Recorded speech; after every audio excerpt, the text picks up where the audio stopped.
Hey, welcome to Steph's World Video Foundation, Spiritual Foundations, number 30. You know what? The gloves are coming off. They really are. I bet a lot of you didn't know I was part Native American, did you? Where do you think all of this comes from? Okay? It doesn't curl. Believe me, we tried. It was a nightmare for everybody. No, it's very straight. The color comes from my father. My father is an Irishman. Actually, my mother is not full-blooded Native, but she's pretty darn close. Her mother was actually white, and she had Scottish in her. So, my goodness, I get the reddish hair from both sides of my family. But I got a lot of facial stuff and bone problems and very tiny veins and huge long toes that you can't see on the outside, but when you take an x-ray, the doctors always go, "Oh my God." And we're not sure where that came from. But anyway, the point is that I'm part something. I'm not a full-blooded white woman, as the world would say. This world. Oh, and by the way, my oldest son, the only son I have left now, is not only Native American, but he's Irish, black, what else is he? Scottish. He got everything in him. So, wow, okay? And then my other two children, one that passed away and his sister, but they're all blood. They're my blood. So it don't make any difference in our family. Get that? I made a big deal out of that. Blood is blood. And my children took it seriously. Okay? But the point is that, what you're looking at may not be what you think it is. How about that? Huh? How about that? See, I've talked about this before, but I never made a big deal out of it because it isn't a big deal. But like I said, the gloves are coming off now. We got to do something. We got things going on in this world. So, we got to begin our ascent, our change. Now, this is unusual for me, and anyone that's been watching me and following me knows that. But it's time. And I did an 2-hour meditation prior to doing all this, so I've been busy. And I went into light big time. Whenever I sign stuff, whenever I card anything, even texting, I always say love and light. Love and light. That's the light of God. That's what that means. I'm going to read you something. Okay? Actually, I'm going to read you a lot of things in and out of this conversation. Yeshua said to them, "When you make two into one, and when you make the inner like the outer, and the upper like the lower, and when you make male and female into a single one, when you make eyes in place of an eye, We'll talk about that. A hand in place of a hand. A foot in place of a foot. An image in place of an image. Then you will enter the kingdom. Now, let me go on top here too. On the page before that, Yeshua. Now, y'all know who Yeshua is? Because if you don't, I'm going to tell you. Yeshua is Jesus the Christ. That's who Yeshua is. Just thought I'd mention that. This is from a different Bible, but it pretty much resembles the Bible that everybody, the Christians, use, okay? I've compared them. They're very, very similar, but I think there's more information in this Bible. So I like to use it more often. I really do. Okay, now let's read a few other things that he says here. He says, Yeshua saw some babies nursing. He said to his students, these nursing babies are like those who enter the kingdom. They said to him, then shall we enter the kingdom as babies? And yet that's when Yeshua said to them, that when you make the two into one, when you make the inner like the outer. Now I bet you didn't understand that, but I can explain a lot of it. I really can. Have you ever heard of an oracle before? I bet you know the word, or a mystic. Okay? I want you to keep those words in mind because we're going to talk about that. Now, I got another place that I've marked because it's important, and I think I'll go ahead and read that one too. Now, Yeshua said, if two make peace with each other in one house, they will tell the mountain, move, and the mountain will move. Blessings, Yeshua said, blessings on you who are alone and chosen, for you will find the kingdom, and you have come from it, and you will return there again. Okay, now, I'm going to stop there for right now. Yes, Yeshua said all of that, didn't he? Sure did. Yeshua said all that. When I meditate, I know I've talked about this before, I go into the light. I no longer feel this body that lives in unbelievable pain. Just briefly, I'm going to tell you some of the things that are wrong with me. I had a broken back, lower back. I had a broken neck. My whole, I'm fused from here to here. I'm full of metal. I'm sure you've noticed that I don't bend it very much. I can't.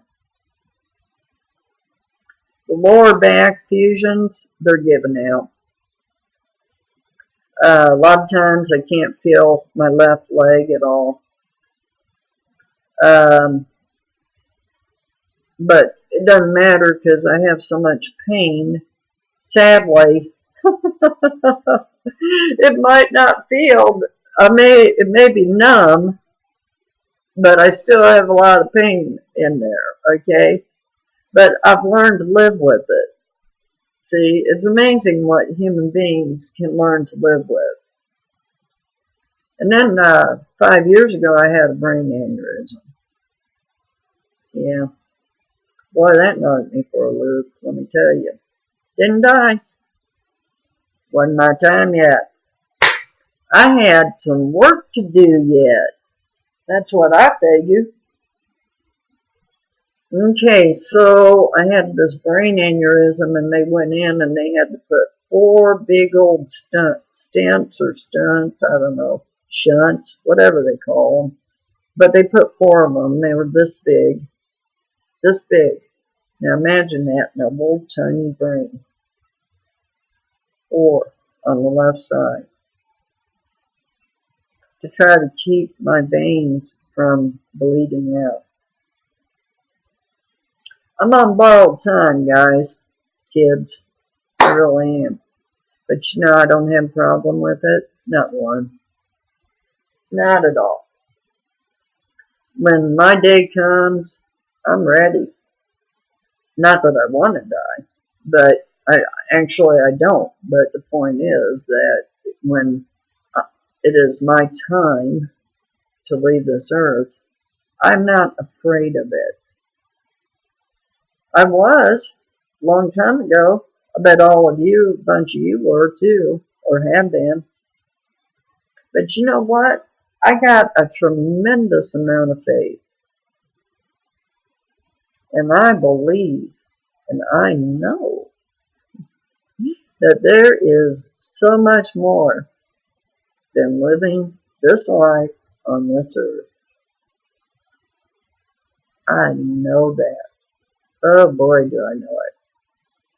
I've had to learn it the hard way sometimes. Anyway, there's a lot more actually wrong with me, but I don't need to go into that. I think that kind of gives you an idea of Steph and her some of the medical problems that I live with. Challenges.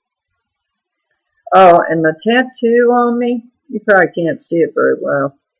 That's a rose with a wolf in it. That wolf was my mother's tribe totem. Yeah. So I decided to, and the guy that did the tattoo, boy, he was special. He was wonderful. He was from South Africa. And, you know, everybody in that area was after him to get their tattoos done by him. He was so good. But anyway, this is the only tattoo I allowed on my body. It means something to me. I don't believe in putting a tattoo on me unless it has some significant meaning, and this does. This does. Every time I look in the mirror, it reminds me who I am and what I went through to get where I am. That's what it reminds me of. Okay, now we're going to talk about some other things. Remember yesterday in chapter 38, I talked about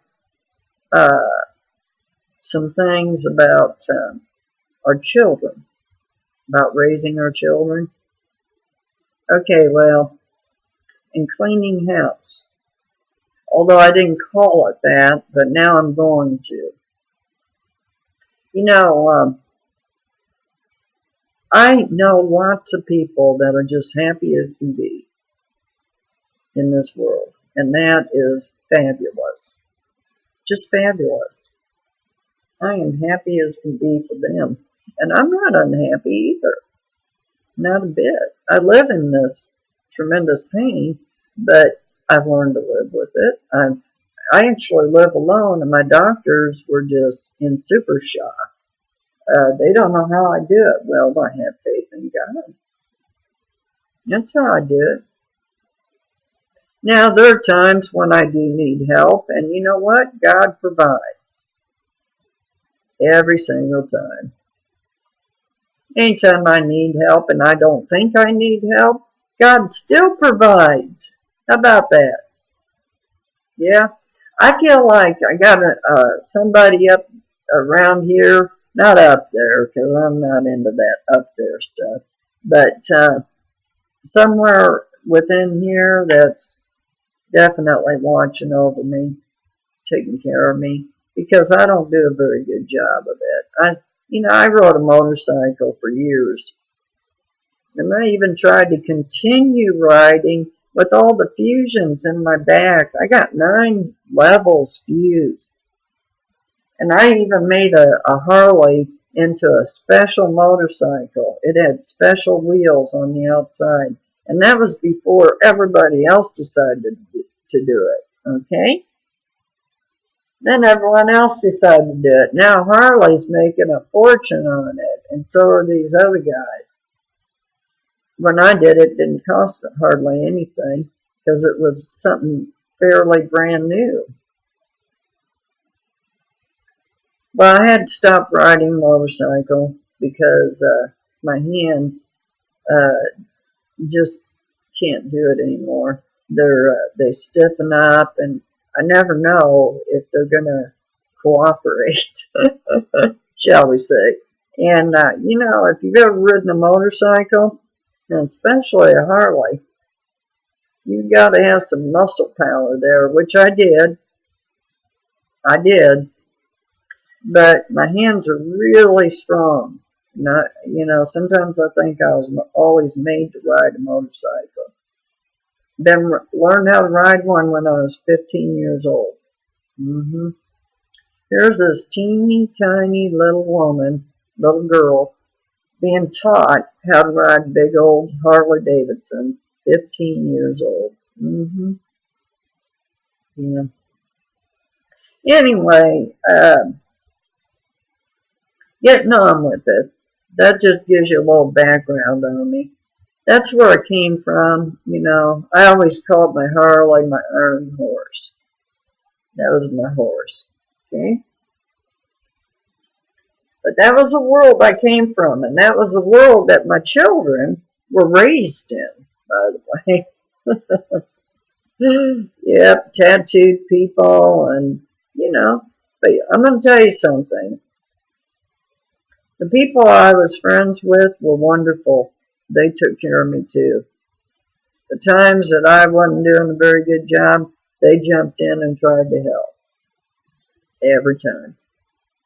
Now let's get back to what God does, okay? And this faith thing. And Yeshua, okay? Yeshua mentioned a few things in something I read. He mentioned the one eye right here. Okay? See, when I took that metaphysics class, there was something that we were taught. That we have this special inner eye within us, okay, within our soul.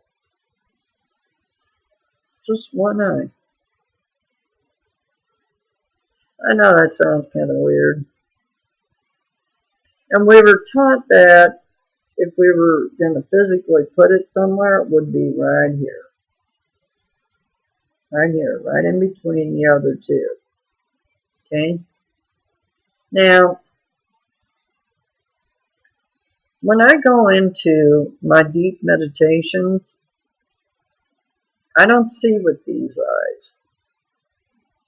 I see with this eye. I know that's hard to believe, but believe me, it's true. This comes from an ex-hippie biker chick. I have no reason to tell you a lie.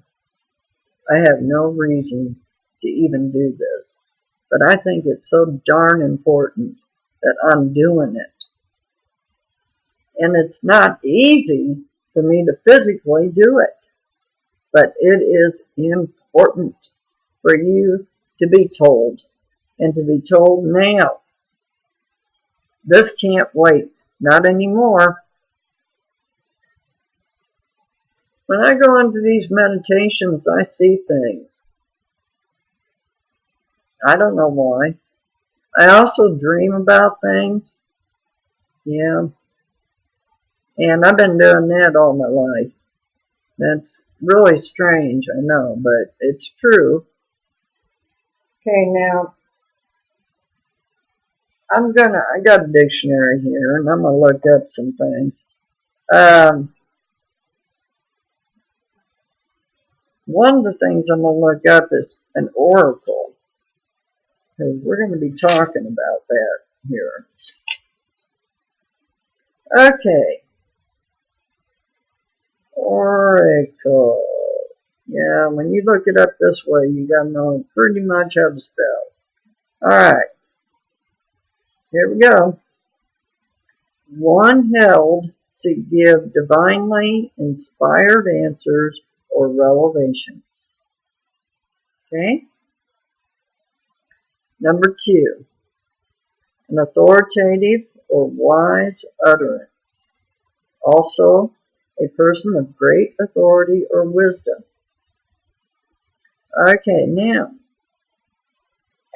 I'll bet that's not what you were thinking when I mentioned the word oracle. Well, in my meditation today, that word came to me very severely. While I was deep, I could not feel anything physically. I was deep in the meditation. So I'm figuring that for some reason I've been given some wisdoms from other people, certainly not from me.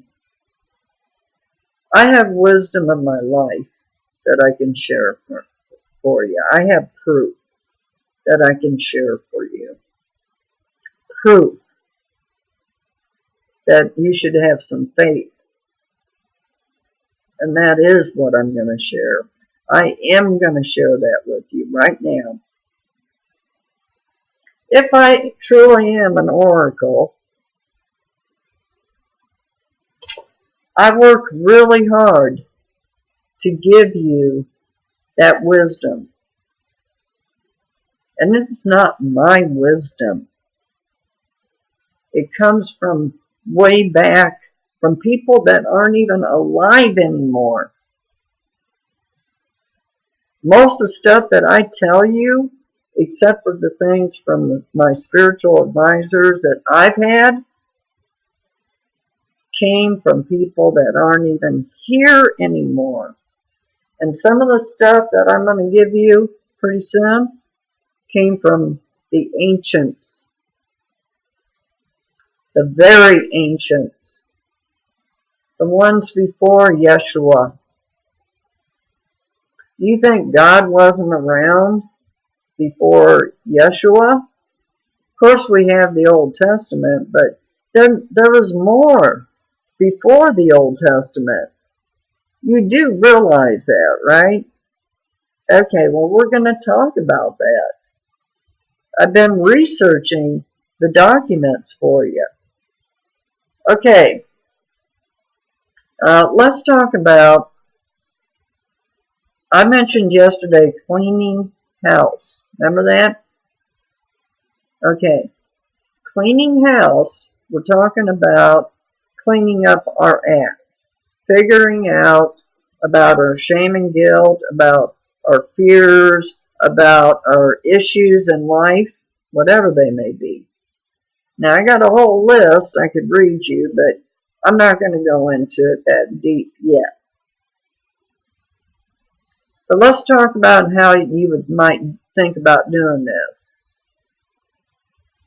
Let's say you really want to look at your life.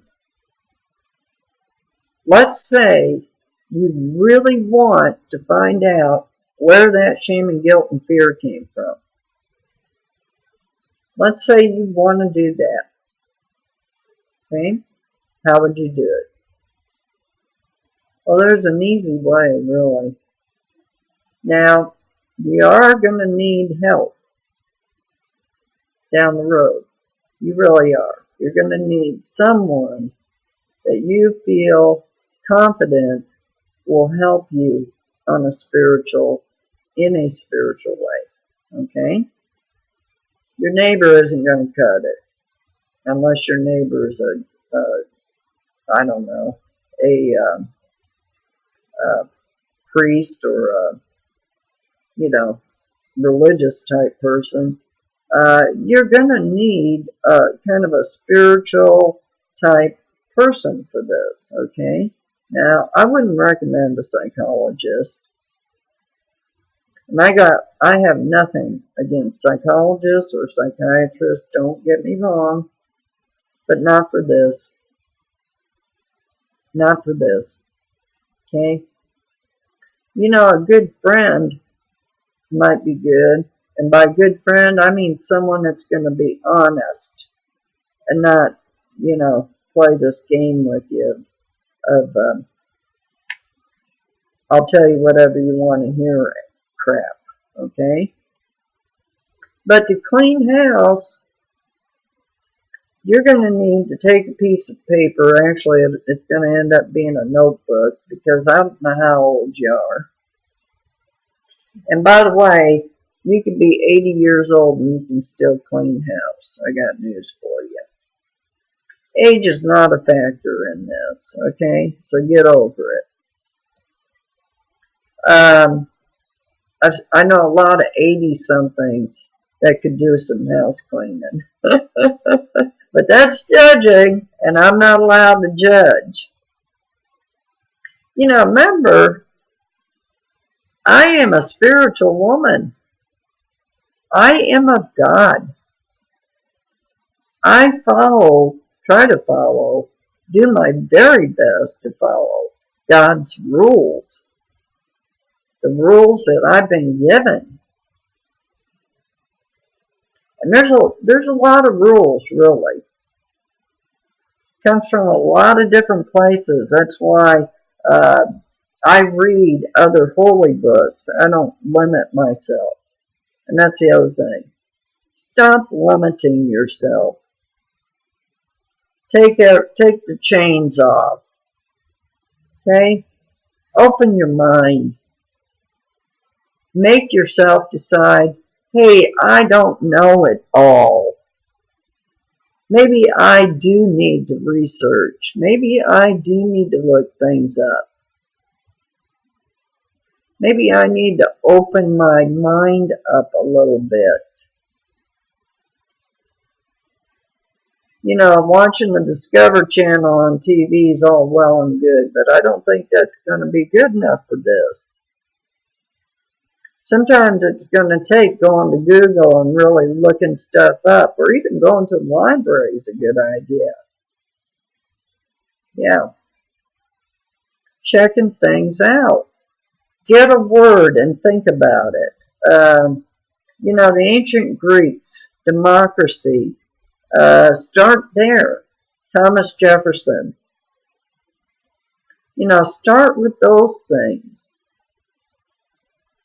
And keep going. Don't stop.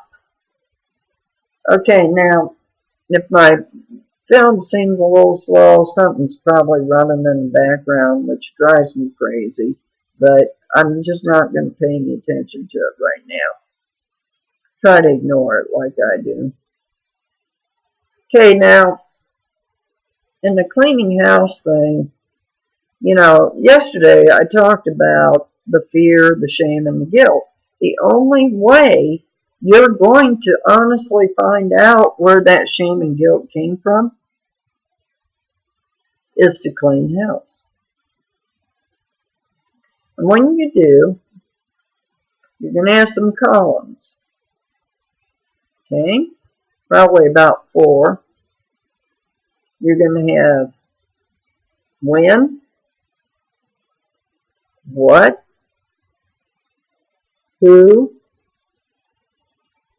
and then you're going to have in the when, what, who, and in the 4th, you're probably going to have 5 columns. In the 4th column, you're going to have what that affected in you, even as a child.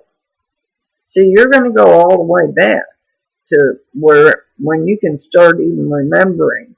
I can remember when I was 3. Now, come on. I'll bet you can too. 3 years old. I can remember. Whoops, 3. Okay? And when I did mine, many times, by the way, hey, I was a busy girl. I was hell on wheels there for a while. I had to do it a bunch. But anyway, and that's the other little secret. One time may not be cut it. But this is how you're going to clean house. But that other column, you're going to put down, let's see, when this thing happened, how did it affect me? Okay? So, how did it affect me is going to be the name of it. And in it, you might say things like, you felt shame, you felt guilt, you felt fear, or you felt anger, or you felt sad. Now, on the fifth column, that's for you and whoever helps you. And what they're going to do, see, you're not going to fill anything in on that yet. You're going to let that other person help you with that. And you're going to read off each one of these things, and you're going to trust this person to the maximum. Because some of the stuff that you're going to put down on there is so personal, this is the stuff you never told anybody. Well, now it's time.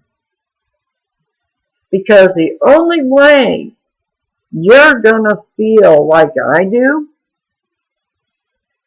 is by doing this. Well, this is one of the ways. Then you got to do some more stuff. But we can start with this. Oh, and by the way, you got to have faith in something. Okay? I don't care what it is. I just don't care. I don't care what you call it. I could care less. Alright? But you gotta have faith in something. Now, I call mine Yeshua, but actually I call mine my Creator. That's what I call mine. Okay? Now, there's a lot more to my belief system, but we're not going to get into my belief system right now. We're going to start with the house cleaning. And trust me, I know you need to do it. Don't you tell me you don't. Everybody does. Even teenagers do. Man, I did so much crap by the time I was a teenager. It's nasty. Horrible stuff. And then I paid the price. Now, in the next video I do, I can tell you right now what I'm going to talk about. I'm going to talk about me. Me. And I'm going to tell you some things that you're probably not going to believe. But I don't care. They're true. And most of my friends and the people that know me, they know it's true too. So, but it really doesn't matter whether you believe me, but I hope you do. Because now, some of the experiences I've had are very important. And they're going to show you something about what you need to have faith in.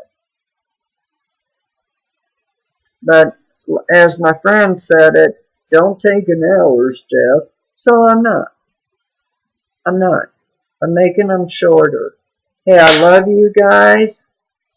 That cleaning house, let's start it. Okay, come on. Let's start it. And you can call me whatever you want. I don't care.